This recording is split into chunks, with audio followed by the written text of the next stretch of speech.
राजस्थान विधानसभा चुनाव का घमासान काउंटिंग का काउंटडाउन कल सुबह 8 बजे से मतगणना शुरू होगी और हमारे सहयोगी शिवेंद्र सिंह परमार, जो कि कांग्रेस से सांगानेर प्रत्याशी बनाए गए पुष्पेंद्र भारद्वाज के साथ जुड़े हुए हैं, उनसे बातचीत करेंगे। शिवेंद्र, बातचीत कीजिएगा।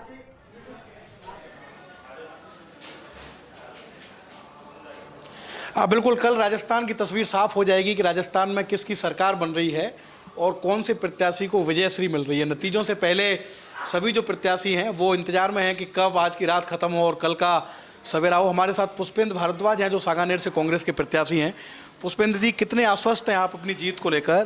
क्योंकि भारतीय जनता पार्टी ये मान के चलती है कि जयपुर में 2 सीटें तो उनकी पक्की हैं, एक विद्याधर नगर और एक सांगानेर, क्योंकि बीजेपी के गढ़ है। देखिए, मैं अपनी जीत के प्रति 100% आश्वस्त हूँ। जनता जनार्दन का पूरा मुझे आशीर्वाद मिला। पूरे 5.5 साल 365 दिन 24 घंटे हमने जनता की सेवा की है, जनसेवा कार्यालय खोल के। और इस बार जो मिथक है 2 सीटों का आप जो बोल रहे हो, दोनों सीटों पे इतिहास बनेगा और सांगानेर में तो हम अच्छे मार्जिन से जीत ही रहे। कोई अंतर आपने सोचा है सर कि कितना अंतर रहेगा, या नेक टू नेक फाइट लग रही है सांगानेर में? क्योंकि जैसा मैंने कहा कि बीजेपी बहुत कॉन्फिडेंट है कि हमारा गढ़ है सांगानेर। देखिए, गढ़ तो ढह जाते हैं जब जनता जनार्दन चाहती है तो, और जनता ने इस बार मानस बना लिया कि इस बार जो हमारे को पूरे 5 साल जो सेवा देने वाला विधायक चाहिए, ना कि चुनाव के टाइम में 5 महीने देखने वाला। और मेरा मानना है, हालांकि ये सीट बीजेपी की काफ़ी मजबूत सीटों में से एक रही है, इसलिए टक्कर तो कांटे की रही है, लेकिन जिस तरह से लोगों के मन में मेरे प्रति अच्छे भाव थे, ईश्वर की कृपा रही है।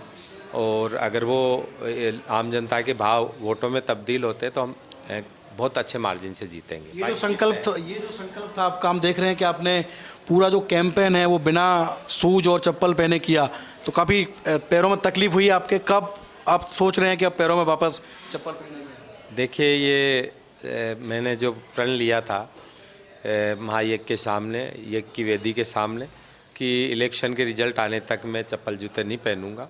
तो कल रिजल्ट आ रहा है और कल ईश्वर की कृपा से सकारात्मक परिणाम ही आ रहे हैं। तो पूरे प्रदेश का क्या प्रदर्शन देख रहे हैं पुष्पेंद्र जी? क्या आपको लग रहा है कि इस बार जो एक मिथक राजस्थान में बना हुआ है कि एक बार बीजेपी एक बार कांग्रेस, ये टूट सकता है या भारतीय जनता पार्टी सरकार बना लेगी? निश्चित तौर पे जो आम जनता की जन भावना है वो माननीय अशोक गहलोत जी के प्रति है। अशोक गहलोत जी ने जो सरकार 5 साल तक जिस तरह से बार बार केंद्र की तरफ से परेशानियां खड़ी की गई, सरकार को बीच के अंदर डिस्टर्ब भी किया गया, कोरोना जैसी महामारी भी आई, उसके बावजूद 5 साल तक अशोक गहलोत जी ने इतने अच्छे तरीके से सरकार चलाई और आम जनता में प्रत्येक वर्ग को, चाहे महिलाएं हों, चाहे बड़े बुजुर्ग हो, चाहे युवा हो, बेरोजगार हो, व्यापारी हो, किसान हो, प्रत्येक वर्ग को जो सौगातें दी है और 7 जो गारंटियाँ दी है चुनाव के माध्यम से, निश्चित तौर पे आने वाले वक्त में इस बार इतिहास रचा जाएगा। इस बार रिवाज बदलेगा, राज नहीं बदलेगा। आप तो फ्रंट लाइन के लीडर हैं पुष्पेंद्र जी, आप कितनी सीटों का आकलन कर रहे हैं राजस्थान में? कल जब इस समय तक मैं आपसे बात करूंगा तो कितनी सीटें कांग्रेस की आप मान के चल रहे हैं राजस्थान में?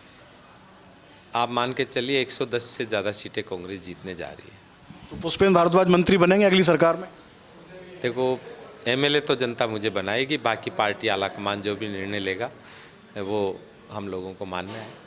तो ये है सांगानेर से कांग्रेस के प्रत्याशी पुष्पेंद्र भारद्वाज, जो अपनी जीत को लेकर काफ़ी आश्वस्त हैं। सांगानेर जो सीट है ये एक ऐसी सीट है जिसे भारतीय जनता पार्टी अपना गढ़ मानती है।